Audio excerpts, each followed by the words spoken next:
Hi everyone and welcome to another piano comparison video. Today is a shootout between the Yamaha P125 and Casio's relatively new PX-S1000. Both digital pianos under the $1,000 mark, both very popular, both with a lot of fans all around the world. So if you are at home, you are in the market for one of these, you're shopping for yourself or perhaps a son or daughter, we really hope you stick around, watch the whole video, and get a complete review of which one might be the best fit for you. If it's the first time to the channel, we would very much appreciate if you hit subscribe. Helps us to keep creating great content so that you can stay up to date on all things piano. So let's get started with the P125 and the PX-S1000 right away. Thanks for joining us.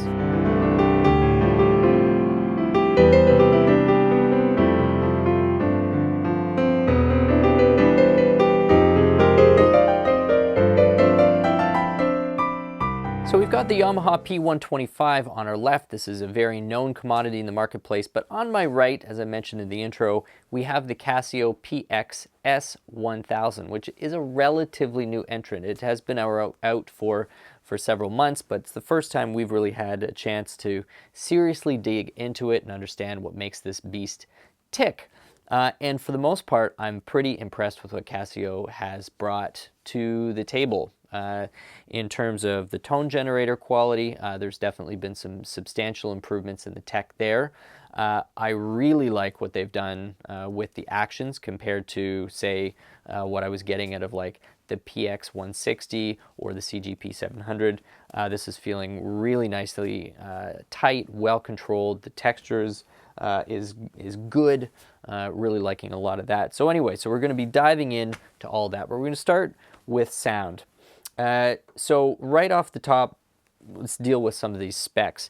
Polyphony on the Yamaha and the Casio is neck and neck. We've got 192 note polyphony. If we could take a time machine back 20 years ago and say that for $700 or whatever these cost in the country that you happen to be watching this in, 20 years ago, that you'd be able to get 192 note polyphony for this price point, people would have just laughed in your face. It's pretty incredible that we're now at a point where microprocessors have dropped in price, and we're starting to finally benefit from it in the consumer market down in this price range. 192 basically means you are never ever running out of polyphony in any type of a normal playing situation. I mean, even if you tried to use up 192 with only a single tone selected, you'd really have to go out of your way to create a distorted scenario where that would happen. So we're evenly matched on that. When it comes to the number of tones, we're also pretty evenly matched. The Yamaha, I think, has a handful more than the Casio does. I think the Yamaha has maybe 24 or 18. No, I think it's 24. And then over on the Casio, I think we have just around 20, 19 or 20 or so for the number of tones. When it comes to the onboard speakers, that is where we have some really interesting technology that Casio is bringing. It's less about the power of the speaker, although, to be fair to Casio, they've equipped this with 8 watts per side. Over here on the P125, we've got 7 watts per side. So the Casio is actually out-muscling the Yamaha.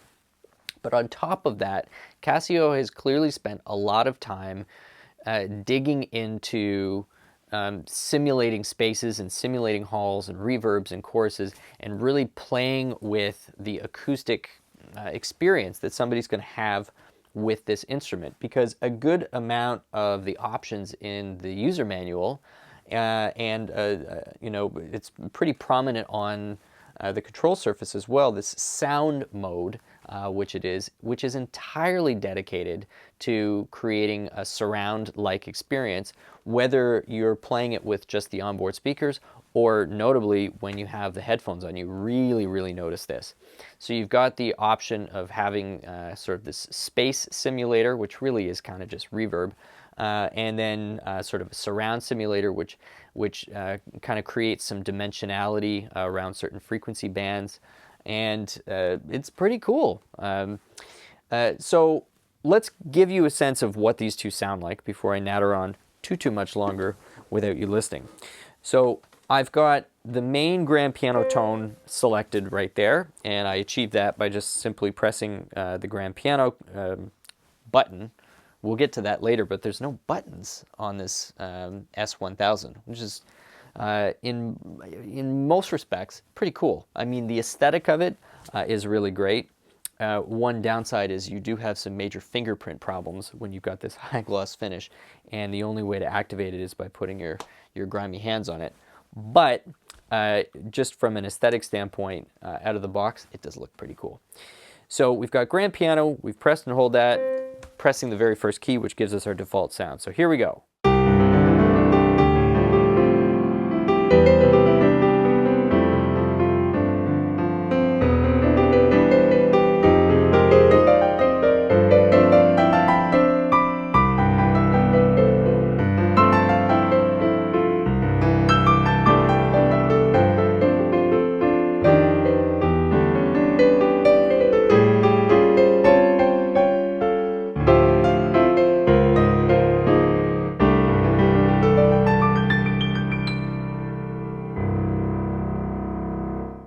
Now I had sound mode turned on with both lights, which I think means that both of those kind of spatial processors are on.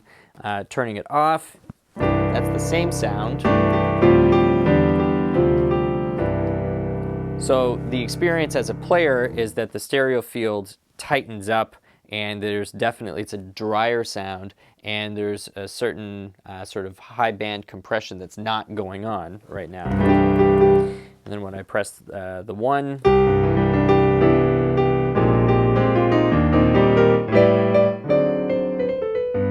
now I'm hearing some space around it, and then the second one.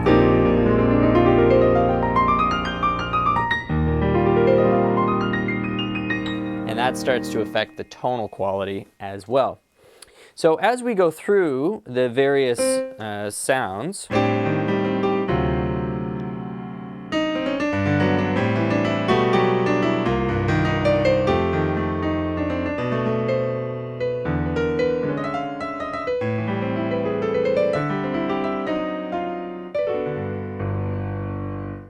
that's the second piano, the third one, super mellow, and the fourth one, like an electric grand sound, and now we're into like some chorus, almost a DX type of a sound. Oh, that's nice.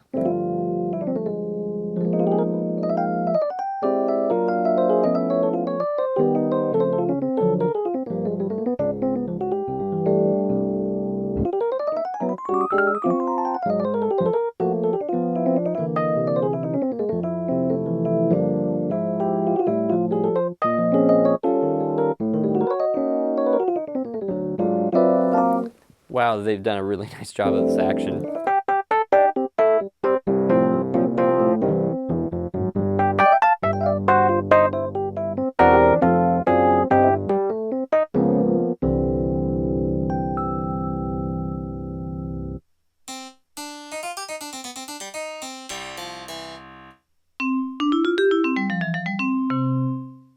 So that's how you're accessing these sounds anyway. You're going through the first, I don't know, maybe octave and a half or so, and that's how you're able to access all of those tones.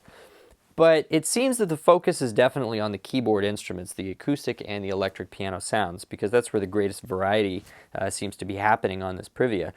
And rather than having 3 different sort of samples per type of piano, this sound mode kind of in a sense is creating the illusion of having 3 variants of the same piano. So there's really a ton of variety. Now there's a whole second layer of I guess modifications or functionality that you can jump into, but this is where, and this is probably one of my only complaints so far about the Privia, is that in their attempt to streamline the control surface, you wind up with a whole lot of shortcut commands that you need to know, or you can't be that far away from the user manual when you're diving into this stuff, because it's virtually all done through kind of shortcut key combinations, and grand piano press this and electric piano press that and metronome. So I mean, it's not a big deal, but that to me can be a little bit disengaging when you get something right out of the box. But it's, like I said, it's a minor complaint, but it's something to at least be aware of. You are going to have to live with the manual a little bit for a short period of time when you first get the Casio. One thing that does help you to get around that when you're navigating the various sounds on there is Casio does have an app which allows you to essentially remote control it. So that certainly cuts down on the number of sort of shortcut commands that you might have to learn. So I would just suggest that if you've got some sort of a mobile device, Android or iOS, just go and find that app right away, and it'll make your life a whole heck of a lot easier. So we've got onboard speakers at 8 watts power, and you've heard the variety of tones that this is outputting. And then of course we know that the complexity of the tone generator is capable of 192 note polyphony.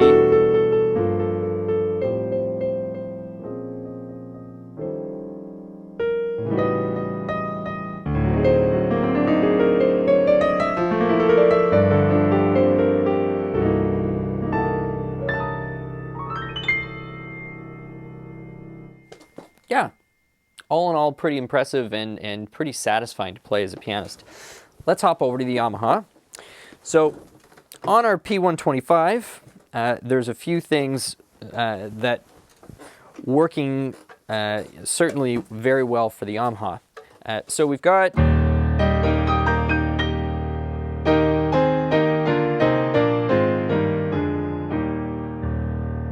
so that's the Yamaha's main acoustic sound.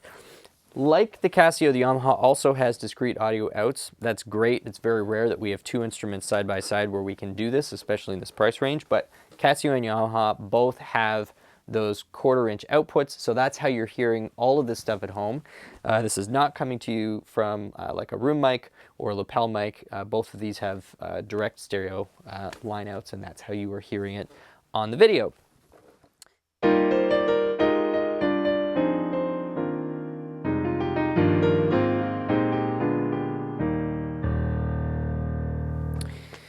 The dynamic range between these two instruments is quite different. The playing experience is quite a bit different.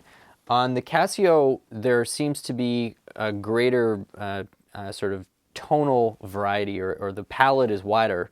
It sounds like they might be dealing with either multi-samples or certainly there's quite a bit of a kind of tonal algorithmic changing going on depending on the velocity you're playing. I definitely get different tonal shape when I'm playing quietly versus loudly. You can hear it get sharper. It's not just a volume difference. Whereas on the P125, I get less variety in terms of the tonal differences.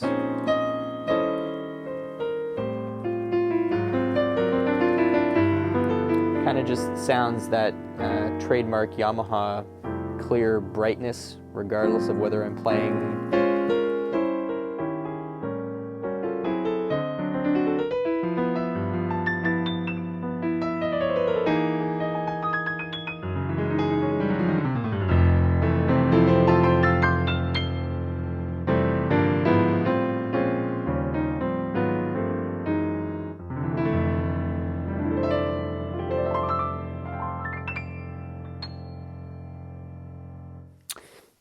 It also has a really good variety of sounds, so we'll just play through some of those.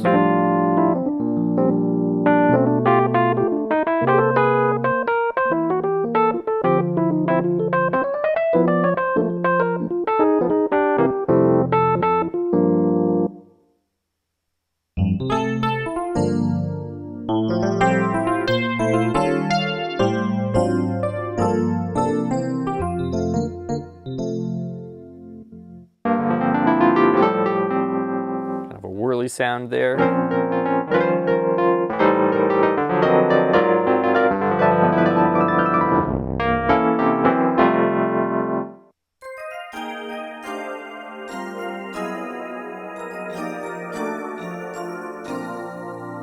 That would pair very well. It's a nice combo.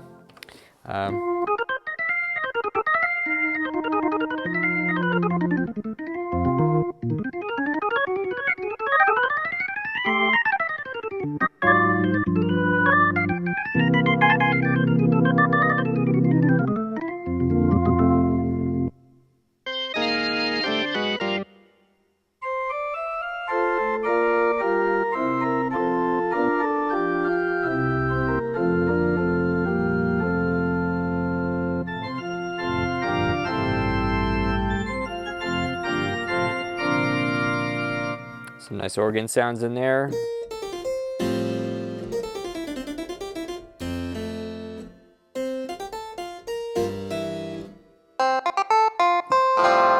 Got a clav, of course there's some strings, pretty nice lush strings in there.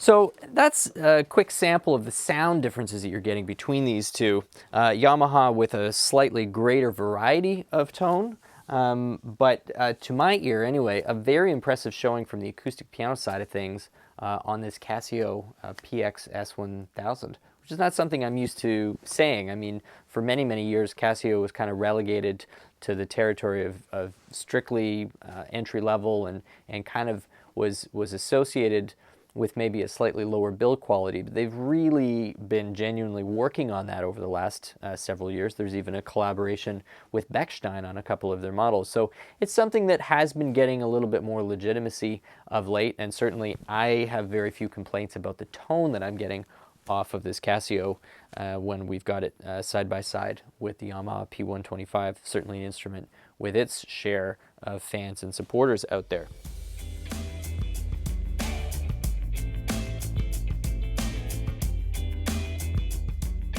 Now let's talk about action. Very different sense of feel and action on the P125 versus the S1000. The P125 has their GHS action, which has been around for a while. It's pretty reliable action. From what I understand, it's not prone to a lot of breakage. It's you know, the warranty claims on it are very, very low. And it's got a reasonably accurate weight to it. And when you play it, it's very easy to kind of glide over the keys. Probably a little on the light side, so depending on whether you're fresh to piano or whether you've been playing a few years, that lightness may or may not be a good thing or bad thing.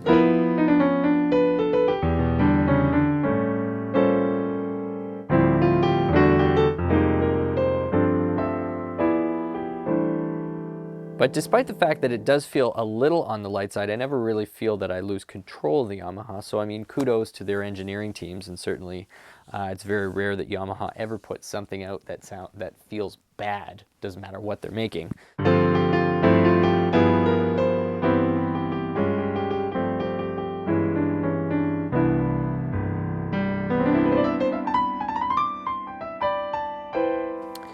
So if it were a few things that I am not the biggest fan of with the GHS action, is the fact that you've got this high gloss polished finish on top of the white keys that does certainly create more stickiness than I would prefer to have, you know, playing this.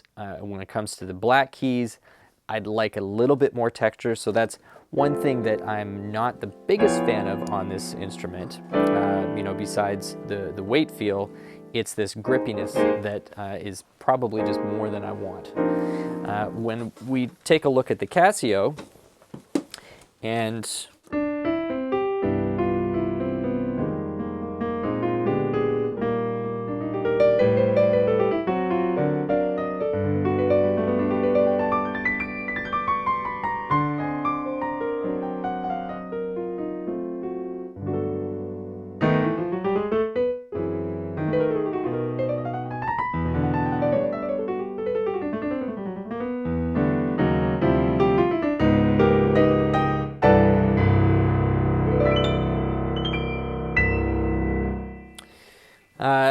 you almost kind of have the opposite problem. There's so much texture on the black keys that when it's first out of the box, before you have a chance to get any of your own hand oils in there, it's actually a little bit too slippery, at least for my fingers. That goes away pretty quickly. So if you're in a showroom and you're feeling those black keys and thinking, holy, this is just too slippery, I'm not feeling enough control, that does go away relatively fast once you've had your own pause, and I guess for all the good reasons, the keys get a little bit dirty and start to get a bit grippy. White keys feel great.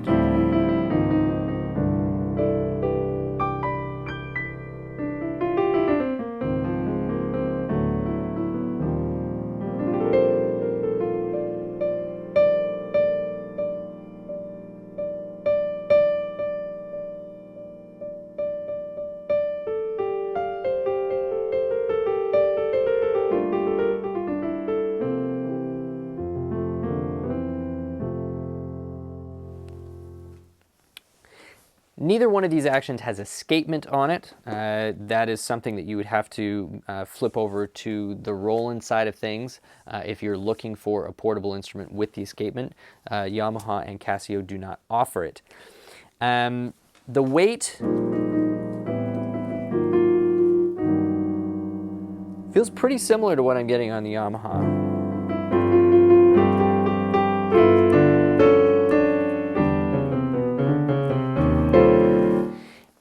Now, the impression is that there's slightly deeper action on the Casio, but that could be an effect that the tone engine is actually creating, that there's more depth there because I'm hearing a greater variety of kind of tonal shape out of it.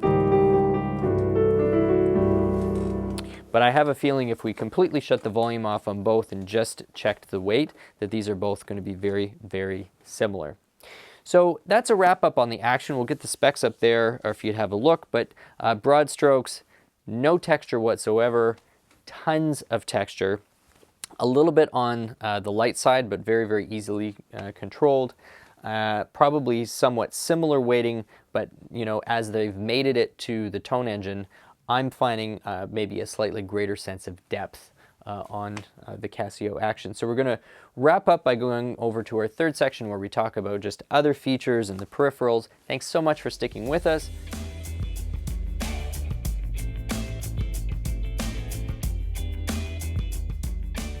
So both of these pianos are available with matching stands from Yamaha and Casio, and they are also both available with triple pedals. The Casio, the triple pedal available is kind of just this standalone triple pedal. It's heavy enough that it does sort of stay in place. And I'll just show it to you here. So this is it. This is what comes with the Casio, and or at least it's an available accessory. I'm not sure. I guess it would depend on the bundle you get. But check that out, whether it comes with just the single or the triple. Anyway, this is what the triple looks like rather. And the product code is the SP34, and it looks like it would kind of be skating all over the floor. It actually stays planted fairly well, but I think that's going to depend on your playing style. It'd be nice to have the option to have this integrated right into the stand, like Casio does on the PX-160. However, I can deal with it. Especially if it's going on carpet, I don't think anyone would have any problem with that at all.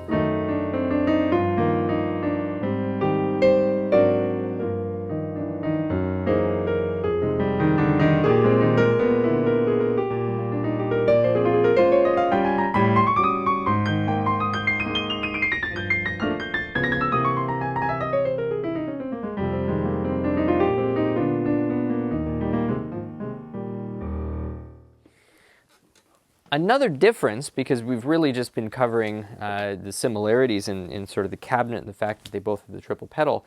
I don't know if the camera can see this, but there's this little blue Bluetooth symbol that's glowing here through this lovely control surface.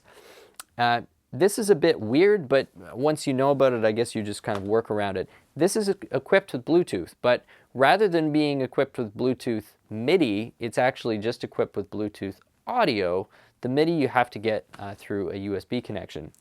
I can see the Bluetooth audio being a really nice feature, especially for people who are more on the starter side of things, because it's actually a really engaging thing to put your favorite music on and play it back while you're playing along through the same speakers.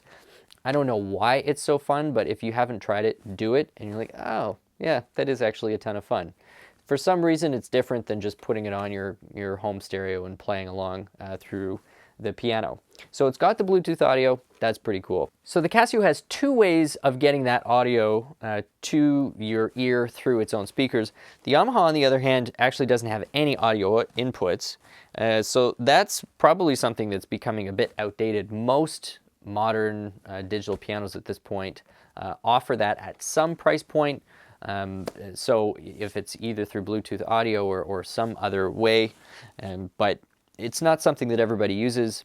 Be aware of it. If it's a feature that you think that you might be interested in, the Casio has given you many, many options to get the audio through its own speakers for play along or teaching purposes or whatever the case is. Now finally to something on the Yamaha side that the Casio does not really offer, which is the onboard auto accompaniment. This isn't something that everybody uses, but for people who do, it is a fun feature, so it's worth pointing out. And that is these rhythms.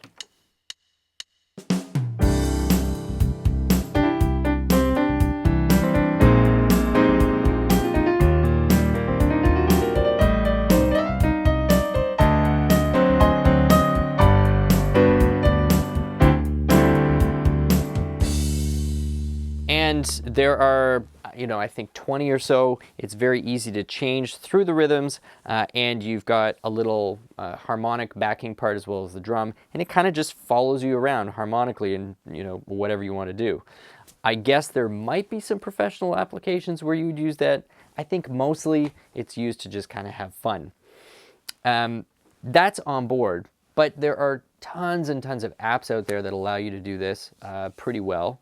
And so I suppose if you can't get it on the Yamaha through that, and if it was the Casio that you were really seriously considering, check out the apps that are available because there are more and more programming options that are coming out to help supplement your playing experience, regardless of what digital piano that you're buying. So that's pretty much a wrap on these two instruments. We've got the Yamaha tried and true, nice set of speakers, tweeters out front to give you lots of clarity, but maybe a little less power and a little less overall lower end presence compared to what you get on the Casio with the 7 watts per side and the 8 watt per side. Got 192 note polyphony with both of these, which is very, very respectable. I would say that if the priority here is going to be a piano playing experience, generally speaking, and you're just wanting to have a lot of fun with getting that piano tweaked to your liking and really just enjoying the sound of hearing that great tone, reaching your ear through the onboard speakers of the headphones. I hate to admit this, just because it's a new dynamic in the marketplace. But I think the Casio might actually take the cake in that particular, priority or that particular criteria. They've put a ton of new tech and new sort of algorithms around the creation of acoustic space. And there's some really interesting kind of multi-band compression stuff they've got going on with some of those sound mode stuff, and of course a really nice variety of samples as well to play with, and a very sensitive triple sensor action in there as well. So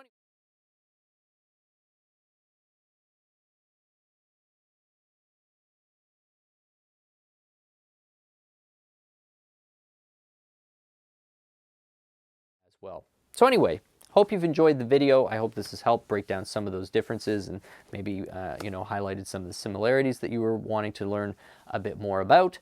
Hit us with some comments, let us know what you thought about the video, and we try our very, very best to respond to each and every one.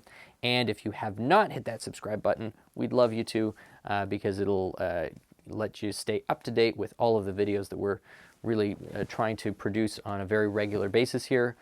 We have fun. We hope you have fun. My name's Stu Harrison. This has been the Merriam Pianos YouTube channel. We'll see you back again shortly.